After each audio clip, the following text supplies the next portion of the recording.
ನಮಸ್ಕಾರ ಸ್ನೇಹಿತರೆ, ತಮ್ಗೆಲ್ಲರಿಗೂ big boss ನ ಲೈವ್ ಅಪ್ಡೇಟ್ ಗೆ ಸ್ವಾಗತ. ಇವತ್ತಿನ ಬೆಳಗಿನಿಂದ ಅಂದ್ರೆ ಮಂಡೇ ಎಪಿಸೋಡ್ ನ ಮಾರ್ನಿಂಗ್ ನಿಂದ ಲೈವ್ ನಲ್ಲಿ ಏನೆಲ್ಲ ಮಾತುಕತೆಗಳಾಯ್ತು, ಅದ್ರಲ್ಲಿ ಇಂಪಾರ್ಟೆಂಟ್ ಆದಂತ ಮಾತುಕತೆಗಳ ಚರ್ಚೆಗಳೇನು ಅಂದ್ಬಿಟ್ಟು ಒಂದೊಂದಾಗಿ ಮಾತಾಡ್ತಾ ಹೋಗೋಣ. ಮೊದಲಿಗೆ ಗಾರ್ಡನ್ ಏರಿಯಾದಲ್ಲಿ ರಘು ಅವರು, ಸ್ಪಂದನ ಅವರು ಮತ್ತೆ ಗಿಲ್ಲಿ ಅವರು ಅಶ್ವಿನಿ ಗೌಡ ಮತ್ತೆ ಜಾನಿ ಅವರ ವಿಚಾರನ ಮಾತಾಡ್ತಾ ಇದ್ರು. ಅಂಡ್ ಈ ಒಂದು ಡಿಸ್ಕಷನ್ ಅಲ್ಲಿ ನಮ್ಗೆ ರಿಷ್ ಅವರು ಸಹ ಕಾಣಿಸಿದ್ರು.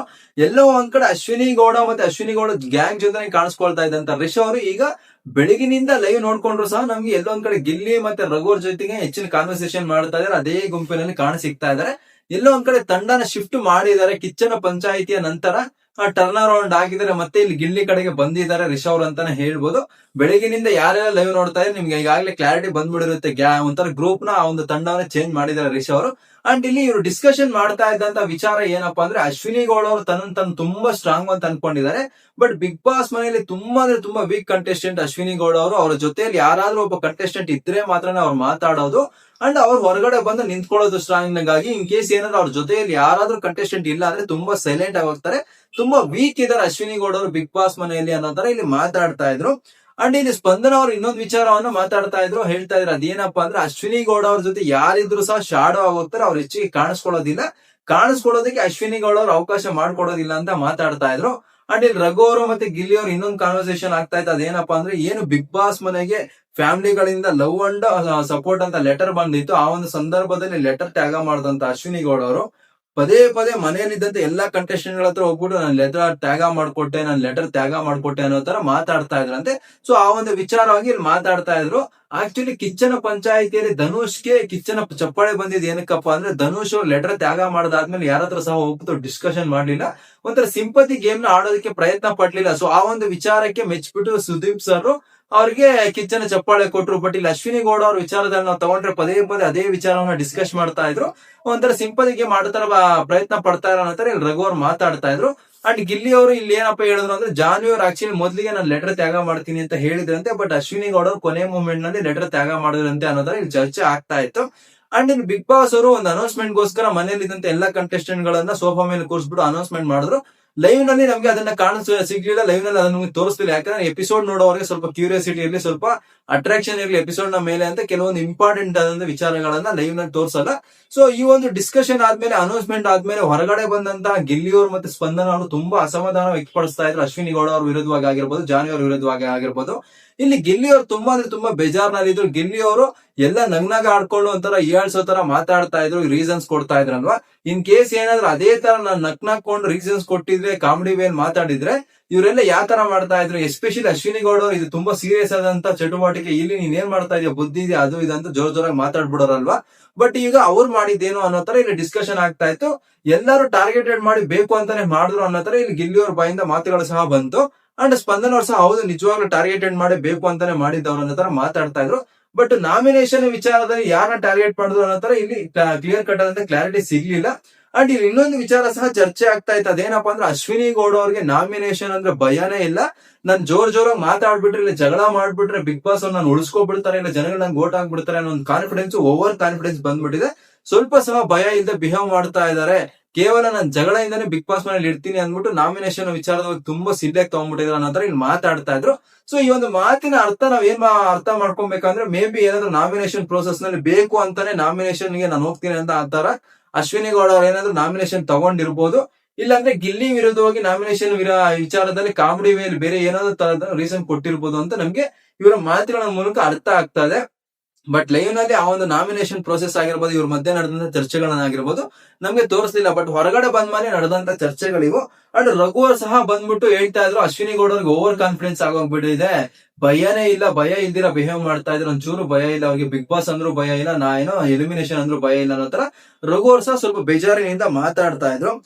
ಅಂಡ್ ಇಲ್ಲಿ ಇನ್ನೊಂದು ವಿಚಾರ ಏನಪ್ಪಾ ಆಯ್ತು ಅಂದ್ರೆ, ಧನುಷ್ ಅವರು ರಘು ಅವ್ರಿಗೆ ಅಡ್ವೈಸ್ ನೀಡ್ತಾ ಇದ್ರು, ಸರ್ ನೀವು ಬಿಗ್ ಬಾಸ್ ಮನೆಯಲ್ಲಿ ಅವ್ರ ಭಯ ಬೀಳ್ಬೇಕು, ಇಲ್ಲಾಂದ್ರೆ ಇವತ್ತಿನಿಂದ ಆಚೆಗೆ ಸ್ವಲ್ಪ ಕರೆಕ್ಟ್ ಆಗಿ ಇರಬೇಕು ಅಂದ್ರೆ ಸ್ವಲ್ಪ ರೂಲ್ಸ್ ನ ಇಡಿ ಸರ್, ಪನಿಷ್ಮೆಂಟ್ ನ ಇಡಿ ಸರ್, ಅವಾಗ ಅವರು ಸ್ವಲ್ಪ ಭಯದಿಂದ ಇರ್ತಾರೆ ಅಂತ ಹೇಳ್ತಾ ಇದ್ರು. ಇದಕ್ಕೆಲ್ಲ ಕಾರಣ ಏನಪ್ಪಾ ಅಂದ್ರೆ, ಬಿಗ್ ಬಾಸ್ ಕಡೆಯಿಂದ ರಘು ಅವರಿಗೆ ಒಂದು ಅನೌನ್ಸ್ಮೆಂಟ್ ಬಂದಿತ್ತು. ಅದೇನಪ್ಪಾ ಅಂದ್ರೆ, ಬಿಗ್ ಬಾಸ್ ಮನೆ ಕ್ಯಾಪ್ಟನ್ ಆದಂತ ನೀವು ಮೂಲ ನಿಯಮಗಳು ಯಾರು ಸಹ ಮಿಸ್ ಮಾಡದೇ ಇರೋ ತರ ನೋಡ್ಕೊಳ್ಬೇಕು ಅಂತ ಅನೌನ್ಸ್ಮೆಂಟ್ ಬಂದಿತ್ತಂತೆ. ಈ ವಿಚಾರದಲ್ಲಿ ಅಶ್ವಿನಿ ಅವರಾಗಿರ್ಬೋದು, ಜಾನ್ವಿ ಅವರಾಗಿರ್ಬೋದು ಪದೇ ಪದೇ ಮೈಕ್ ನ ಮರಿತಾ ಇರೋದಾಗಿರ್ಬೋದು, ಬಿಗ್ ಬಾಸ್ ಮನೇಲಿ ಕಳ್ತನ ಮಾಡಬಾರ್ದು ಅಂದ್ರೂ ಮಾಡ್ತಾ ಇರೋದಾಗಿರ್ಬೋದು.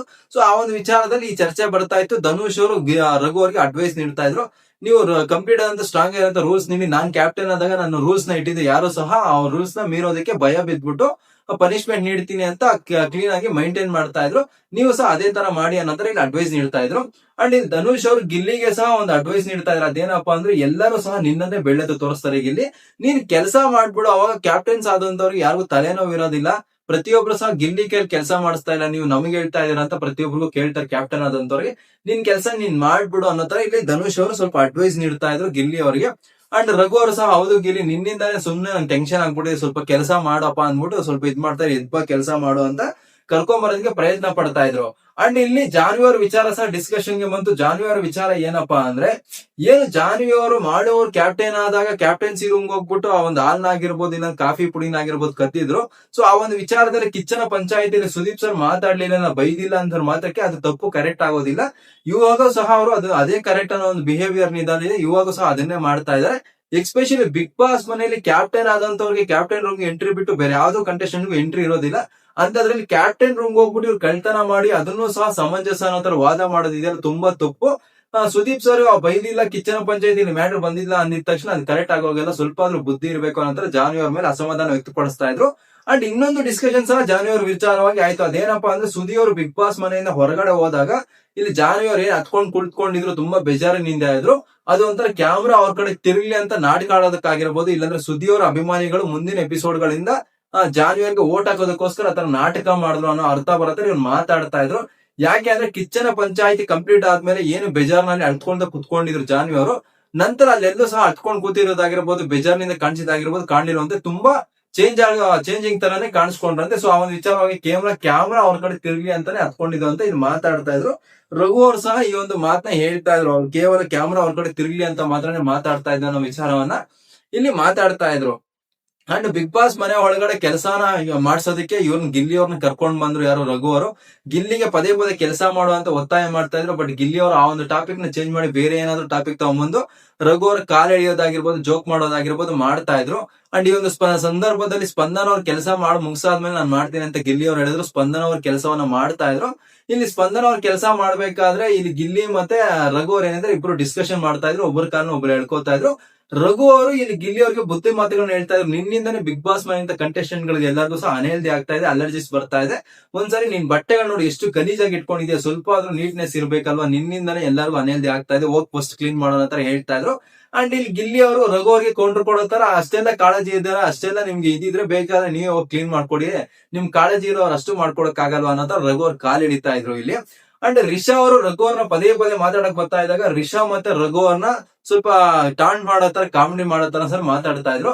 ಇಲ್ಲಿ ಎಕ್ಸ್ಪೆಷಲಿ ಈ ಒಂದು ಲೈವ್ ನಲ್ಲಿ ತುಂಬಾ ಫನ್ನಿ ಆಗಿರುವಂತ ಇನ್ಸಿಡೆಂಟ್ ಏನಪ್ಪಾ ನಡೀತು ಬೆಳಗಿನ ನಾವು ನೋಡ್ಕೊಂಡ್ರೆ ಅಂದ್ರೆ, ಈ ಒಂದು ಡಿಸ್ಕಷನ್ ಅಲ್ಲಿ ರಕ್ಷಿತಾ ಶೆಟ್ಟಿ ಅವರು ಬಂದು ಕುಳಿತುಕೊಂಡು ಡಿಸ್ಕಷನ್ ಏನು ರಘು ಅವರು ಮತ್ತೆ ಗಿಲ್ಲಿ ಅವ್ರು ಮಾತಾಡ್ಬೇಕಾದ್ರೆ, ಆಗ ಗಿಲ್ಲಿ ಅವರು ರಕ್ಷಿತಾ ಶೆಟ್ಟಿನ ಮ್ಯಾನಿಪುಲೇಟ್ ಮಾಡೋದಕ್ಕೆ ಪ್ರಯತ್ನ ಪಟ್ರು. ಅದೇನಪ್ಪಾ ಅಂದ್ರೆ, ನನ್ನ ಕೆಲಸನ ನೀನ್ ಮಾಡ್ಕೊಡು, ನನ್ನ ವಂಶದ ಕುಡಿ ಅಲ್ವಾ ನೀನು, ನನ್ನ ಅಂಗಳದಲ್ಲಿ ಬೆಳೆದಿರೋ ಮಗು ಅಲ್ವಾ ನೀನು ಅನ್ನೋ ತರ ಮಾತಾಡ್ತಾ ಇದ್ರು. ಒಂಥರ ಸೆಂಟಿಮೆಂಟಲಿ ಅವ್ರನ್ನ ಬ್ಲಾಕ್ ಮೈಲ್ ಮಾಡಿ ಕೆಲಸ ಮಾಡೋದಕ್ಕೆ ಪ್ರಯತ್ನ ಪಡ್ತಾ ಇದ್ರು. ಸೊ ಮೊದಲಿಗೆ ರಕ್ಷಿತಾ ಶೆಟ್ಟಿ ಅವರು, ಇಲ್ಲ ನಾನು ಕೆಲಸ ಮಾಡೋದಿಲ್ಲ, ನೀವು ನನ್ನ ವಂಶದ ಕುಡಿ ಅಂತ ಇದೀರಲ್ಲ, ನನಗೋಸ್ಕರ ನೀವೇನಾದ್ರೂ ಮಾಡಿದ್ರೆ ಇದುವರೆಗೂ ಅನ್ನೋ ತರ ಹೇಳಿದ್ರು. ರಘು ಅವರು ಸಹ ಶಪಾಶ್ ರಕ್ಷಿತಾ ಶೆಟ್ಟಿ, ಹಂಗ್ ಮಾತಾಡ್ಬೇಕು ನೀನು, ಗಿಲ್ಲಿ ಕೆಲಸ ಗಿಲ್ಲಿನೇ ಮಾಡಿ ನೀನ್ ಮಾಡ್ಕೊಡ್ಬೇಡ ಅಂತ ಇಲ್ಲಿ ಹೇಳಿದ್ರು. ಬಟ್ ಇಲ್ಲಿ ಸಿಂಪತಿ ಗೇಮ್ ನಲ್ಲಿ ಎಷ್ಟು ಪಡಕ್ಬಿಟ್ಟಿದ್ದಾರೆ ಅಂದ್ರೆ, ಗಿಲ್ಲಿ ಅವರು ಫೈನಲಿ ರಕ್ಷಿತಾ ಶೆಟ್ಟಿ ಅವ್ರ ಮ್ಯಾನಿಪುಲೇಷನ್ ಆಗೇ ಬಿಟ್ರು. ಗಿಲ್ಲಿ ಅವರ ಕೆಲಸನ ಈಗ ಲೈವ್ ನಲ್ಲಿ ನಾವು ನೋಡ್ಕೊಳ್ಳೋದಾದ್ರೆ, ರಕ್ಷಿತಾ ಶೆಟ್ಟಿ ಅವರು ಗಿಲ್ಲಿ ಮಾಡ್ಬೇಕಾದಂತ ಕಸ ಗುಡಿಸೋ ಕೆಲಸನ ಮಾಡ್ತಾ ಇದಾರೆ. ಗಿಲ್ಲಿ ಅವರು ಆರಾಮಾಗಿ ಸೋಫಾ ಮೇಲೆ ಕುತ್ಕೊಂಡು, ನನ್ನ ವಂಶದ ಕುಡಿ, ನನ್ನ ಮಗು ಅದು ನನ್ಗೋಸ್ಕರ ಮಾಡ್ಕೊಡ್ತಾ ಇದೆ, ನೋಡ್ರಿ ಅಂದ್ಬಿಟ್ಟು ರಘುವರ್ ಹತ್ರ ಮಾತಾಡ್ಕೊಂಡು, ಏನಾದ್ರೂ ಮಾಡಿ ಈ ವೀಕೆಂಡ್ ಅಲ್ಲಿ ನನ್ನ ಒಂದು ವಂಶದ ಕುಡಿಗೆ ಏನಾದ್ರು ಅವಾರ್ಡ್ ಕೊಡಿಸ್ಬೇಕು, ನಾನು ನನಗೋಸ್ಕರ ಕೆಲಸ ಮಾಡ್ತಾ ಇದ್ದಾಳೆ ಅಂದ್ಬಿಟ್ಟು ಇಲ್ಲಿ ಡಿಸ್ಕಷನ್ ಆಗ್ತಾ ಇತ್ತು. ಆಕ್ಚುಲಿ ರಕ್ಷಿತಾ ಶೆಟ್ಟಿ ಅವ್ರಿಗೆ ಒಂದು ಕೆಲಸ ಮಾಡೋದಕ್ಕೆ ಒಪ್ಕೊಳ್ಳೋದಕ್ಕೆ ಏನಪ್ಪಾ ಕಾರಣ ಅಂದ್ರೆ, ಒಂದಲ್ಲ ಎರಡಲ್ಲ, ತುಂಬಾ ಸಿಂಪತಿಯಿಂದ ಇರುವಂತ ಡೈಲಾಗ್ಸ್ ತುಂಬಾನೇ ಹೇಳಿದ್ರು ಇಲ್ಲಿ ಗಿಲ್ಲಿ ಅವರು. ಏನೋ ಸ್ಪಂದನ ಮಾಡ್ಕೊಡಲ್ಲ ಅಂದ್ರೆ, ನನ್ ಕಡುಪುಟ್ಟಿ ಮಾಡ್ಕೊಡಲ್ಲ ಅಂದ್ರೆ ಏನೋ ಅನ್ಬೋದು, ಬಟ್ ನೀನ್ ನನ್ನ ವಂಶದ ಕುಡಿ, ನನ್ನ ಮಗು ಇದ್ದಂಗೆ ನೀನು, ನಿನ್ನ ಇಲ್ಲಿ ನನ್ನ ಆಟಲ್ಲಿ ಇಟ್ಕೊಂಡಿದ್ದೀನಿ, ನೀನೇ ನನ್ ಕೆಲಸ ಮಾಡ್ಕೊಡಲ್ಲ ಅಂದ್ಬಿಟ್ಟು, ಅಷ್ಟೇ ನೀನ್ ಮಾಡ್ಕೊಡಲ್ವಾ, ಅದು ಇದಂತ ತುಂಬಾ ಹೊತ್ತು ತುಂಬಾ ಫನ್ನಿ ಆಗಿತ್ತು ಈ ಕಾನ್ವರ್ಸೇಷನ್ ಅಂತಾನೆ ಹೇಳ್ಬೇಕು. ಬಟ್ ಇಲ್ಲಿ ಬಲಿಕ ಬಕ್ರ ಆಗಿದ್ದಾರಪ್ಪ ಅಂದ್ರೆ ರಕ್ಷಿತಾ ಶೆಟ್ಟಿ ಆದ್ರು. ಬಟ್ ತುಂಬಾನೇ ಚೆನ್ನಾಗಿದೆ ಇವರಿಬ್ರು ಕಾನ್ವರ್ಸೇಷನ್ ಆಗಿರ್ಬೋದು, ಒಂದು ಬ್ರದರ್ ಅಥವಾ ಸಿಸ್ಟರ್ ಅನ್ನೋ ಒಂದು ರಿಲೇಷನ್ ತರ ಯಾವ ತರ ಪೋರ್ಟ್ರೇ ಆಗ್ತಾ ಇದಾರೆ, ತುಂಬಾನೇ ಕ್ಯೂಟ್ ಇದೆ ಅಂತ ಹೇಳ್ಬೋದು. ಬಿಗ್ ಬಾಸ್ ಮನೇಲಿ ಅವರ ಕೆಲಸಗಳನ್ನೇ ಅವ್ರು ಮಾಡಲ್ಲ. ಕೆಲವೊಂದು ಕಂಟೆಸ್ಟೆಂಟ್ ಗಳು ಅಯ್ಯೋ ಯಾರಿಗೂ ಕೆಲಸ ಮಾಡೋದು ಅಂತ ಆ ಕೆಲಸದಿಂದ ತಪ್ಪಿಸ್ಕೊಳ್ತಾನೆ ಇರ್ತಾರೆ. ಅಂತ ವಿಚಾರದಲ್ಲಿ ಗಿಲ್ಲಿಗೋಸ್ಕರ ರಕ್ಷಿತಾ ಶೆಟ್ಟಿ ಅವರಿಗೆ ಕೆಲಸ ಮಾಡ್ತಾ ಇರೋದಂದ್ರೆ ತುಂಬಾ ಫನ್ನಿಯಾಗಿ ಕಾಣಿಸ್ಕೊಳ್ತು. ಇವತ್ತಿನ ಎಪಿಸೋಡ್ ನಲ್ಲಿ ಈ ಒಂದು ಫುಟೇಜ್ ಏನಿದೆ ತುಂಬಾ ಅಟ್ರಾಕ್ಟಿವ್ ಆಗಿರುತ್ತೆ ಅಂತ ಹೇಳ್ಬೋದು. ಇನ್ ಕೇಸ್ ಏನಾದ್ರೂ ಎಪಿಸೋಡ್ ನಲ್ಲಿ ಈ ಒಂದು ಫುಟೇಜ್ ನ ಪ್ಲೇ ಮಾಡ್ಲಿಲ್ಲ ಅಂದ್ರೆ ಲೈವ್ ನೋಡೋದಂತ ಆಡಿಯನ್ಸ್ ಗೆ ಗೊತ್ತಿರುತ್ತೆ. ತುಂಬಾ ಫನ್ನಿ ಆಗಿತ್ತು, ಕ್ಯೂಟ್ ಆಗಿತ್ತು ಈ ಒಂದು ಕಾನ್ವರ್ಸೇಷನ್. ಅಂಡ್ ಫೈನಲಿ ನಿಜವಾಗ್ಲೂ ಮ್ಯಾನಿಪುಲೇಟ್ ಮಾಡಿ ರಕ್ಷಿತಾ ಶೆಟ್ಟಿ ಕೈಲಿ ಈಗ ಕೆಲಸ ಮಾಡಿಸ್ತಾ ಇದಾರೆ ಅಂತಾನೆ ಹೇಳ್ಬೋದು. ಅಂಡ್ ಇಲ್ಲಿ ಬೇರೆಲ್ಲ ವಿಚಾರಗಳು ಏನಪ್ಪಾ ನಡೀತು, ಸಿಂಪಲ್ ಆದಂತ ವಿಚಾರಗಳಂದ್ರೆ ಕಾವ್ಯ ಅವ್ರ ಮತ್ತೆ ಧನುಷ್ ಅವ್ರ ಮಧ್ಯೆ ದೇವರ ಕುರಿತಾಗಿ ಡಿಸ್ಕಷನ್ ಆಗ್ತಾ ಇತ್ತು. ದೇವರು ಮುಂಚೆನೆ ಎಲ್ಲ ಹಣೆ ಬರದಲ್ಲಿ ಬರ್ದಿರೋದಾದ್ರೆ ನಾವು ಕಷ್ಟ ಪಡೋದು ಏನಕ್ಕೆ ಅನ್ನೋ ತರ ಕಾವ್ಯ ಅವ್ರು ಕೇಳ್ತಾ ಇದ್ರು. ನೀನ್ ಕಷ್ಟ ಪಡಬೇಕು, ನೀನ್ ಹಣೆ ಬರದಲ್ಲಿ ನಾನು ಬರ್ದಿದ್ದೀನಿ, ಅದನ್ನ ಕಷ್ಟಪಟ್ಟು ನೀನ್ ಪಡ್ಕೊ ಅಂತಾನೆ ದೇವ್ರು ಹೇಳಿರೋದು ಅನ್ನೋ ತರ ಇಲ್ಲಿ ಧನುಷ್ ಅವರು ಮಾತಾಡ್ತಾ ಇದ್ರು. ಅವ್ರಿಗೆ ಅಡ್ವೈಸ್ ಸಹ ಕೊಡ್ತಾ ಇದ್ರು. ಅಂಡ್ ಇಲ್ಲಿ ಮುಖ್ಯವಾಗಿ ಲೈವ್ ನಲ್ಲಿ ನಮ್ಗೆ ಇಂಪಾರ್ಟೆಂಟ್ ಆಗಿ ಮೇಜರ್ ಆಗಿ ಕಾಣಿಸಿಕ್ಕಂತ ಪಾಯಿಂಟ್ ಏನಪ್ಪಾ ಅಂದ್ರೆ ಅದು ಅಶ್ವಿನಿ ಗೌಡ ಅವರ ವಿಚಾರ. ಅದೇನಪ್ಪಾ ಅಂದ್ರೆ ಬಿಗ್ ಬಾಸ್ ಅಂದ್ರೆ ಅಶ್ವಿನಿ ಗೌಡ ಅವ್ರಿಗೆ ಲೆಕ್ಕ ಇಲ್ವಾ, ಇಲ್ಲ ಅಂದ್ರೆ ನಾಮಿನೇಷನ್ ಅಂದ್ರೆ ಲೆಕ್ಕನೇ ಇಲ್ವಾ ಅನ್ನೋ ತರ ಏನ್ ಡಿಸ್ಕಷನ್ ಆಯ್ತು. ಸೊ ಈ ಒಂದು ವಿಚಾರದಲ್ಲಿ ಎಲ್ಲೋ ಒಂದ್ ಕಡೆ ನಾಮಿನೇಷನ್ ಅಲ್ಲಿ ತಾನೇ ಬೇಕು ಅಂತ ನಾಮಿನೇಷನ್ ಏನಾದ್ರೂ ಹೋದ್ರ, ಇಲ್ಲ ಬೇರೆ ಕಂಟೆಸ್ಟೆಂಟ್ ನ ವಿಚಾರದಲ್ಲಿ ನಾಮಿನೇಷನ್ ಅಂದ್ರೆ ಭಯ ಇಲ್ದಿರ, ಬಿಗ್ ಬಾಸ್ ಅಂದ್ರೆ ಭಯ ಇಲ್ದಿರ ಬೇರೆ ಏನಾದ್ರೂ ನಿರ್ಧಾರ ತಗೊಂಡ್ರ ಅಂದ್ಬಿಟ್ಟು ನಾವು ಎಪಿಸೋಡ್ ಅಲ್ಲಿ ಕಾದು ಕುಳಿತು ನೋಡ್ಬೇಕಾಗುತ್ತೆ. ಸೊ ನಾನು ಸಹ ಈ ಒಂದು ಡಿಸಿಷನ್ ಗೆ ಅರ್ಥ ಏನಾಗಿರ್ಬೋದು ಅಂತ ಈಗಾಗಲೇ ವೆಯ್ಟ್ ಮಾಡ್ತಾ ಇದ್ದೀನಿ. ಅಂಡ್ ಗಿಲ್ಲಿ ಅವ್ರ ತುಂಬಾ ಅಸಮಾಧಾನ ವ್ಯಕ್ತಪಡಿಸಿದ್ರು, ಎಲ್ಲ ಟಾರ್ಗೆಟೆಡ್ ಮಾಡಿ ಮಾತಾಡಿದ್ರು, ಎಲ್ಲ ಬೇಕು ಅಂತ ಮಾಡಿದ್ರು ಅಂತ. ಸೊ ಗಿಲ್ಲಿ ವಿರುದ್ಧವಾಗಿ ನಾಮಿನೇಷನ್ ವಿಚಾರವಾಗಿ ಇಲ್ಲಾಂದ್ರೆ ಟಾಸ್ಕ್ ನ ವಿಚಾರವಾಗಿ ಅಶ್ವಿನಿ, ಜಾರು ಮತ್ತೆ ಅವ್ರ ಗ್ಯಾಂಗ್ ಏನಿದ್ರೆ ಎಲ್ಲ ಸಹ ಒಬ್ಬರು ಏನಾದ್ರು ಬೇಕು ಅಂತ ಟಾರ್ಗೆಟ್ ಮಾಡಿ ಮಾತಾಡಿದ್ರೆ ಏನಾದ್ರು ಕೊಟ್ರ ಅಂತ ನಾವು ನೋಡ್ಬೇಕಾಗುತ್ತೆ ಇವತ್ತಿನ ಎಪಿಸೋಡ್ ನಲ್ಲಿ. ಸೊ ಇದು ಇವತ್ತಿನ ಲೈವ್ ನಲ್ಲಿ ಇದುವರೆಗೂ ಮಧ್ಯಾಹ್ನದವರೆಗೂ ನಡೆದಂತ ಡಿಸ್ಕಷನ್ಸ್. ನಿಮಗೆ ಬಿಗ್ ಬಾಸ್ ಲೈವ್ ನ ಕುರಿತಾಗಿ ಅಪ್ಡೇಟ್ಸ್ ಬೇಕು ಅಂದ್ರೆ ಮಿಸ್ ಮಾಡಿದ್ರೆ ನನ್ನ ಚಾನಲ್ ಗೆ ಸಬ್ಸ್ಕ್ರೈಬ್ ಮಾಡ್ಕೊಳ್ಳಿ. ನನ್ನ ಚಾನಲ್ ನಲ್ಲಿ ಲೈವ್ ಎಪಿಸೋಡ್ ನ ಅಪ್ಡೇಟ್ಸ್ ಇರುತ್ತೆ, ಪ್ರೋಮೋ ಅಪ್ಡೇಟ್ಸ್ ಇರುತ್ತೆ, ಅಂಡ್ ಎವ್ರಿ ಡೇ ಏನು ಎಪಿಸೋಡ್ ಟೆಲಿಕಾಸ್ಟ್ ಆಗುತ್ತೆ ಆ ಎಪಿಸೋಡ್ಸ್ ನ ರಿವ್ಯೂ ಸಹ ಇರುತ್ತೆ ಅಂತ ಹೇಳ್ತಾ ತಮ್ಗೆಲ್ಲರಿಗೂ ಥ್ಯಾಂಕ್ ಯು, ಧನ್ಯವಾದಗಳು.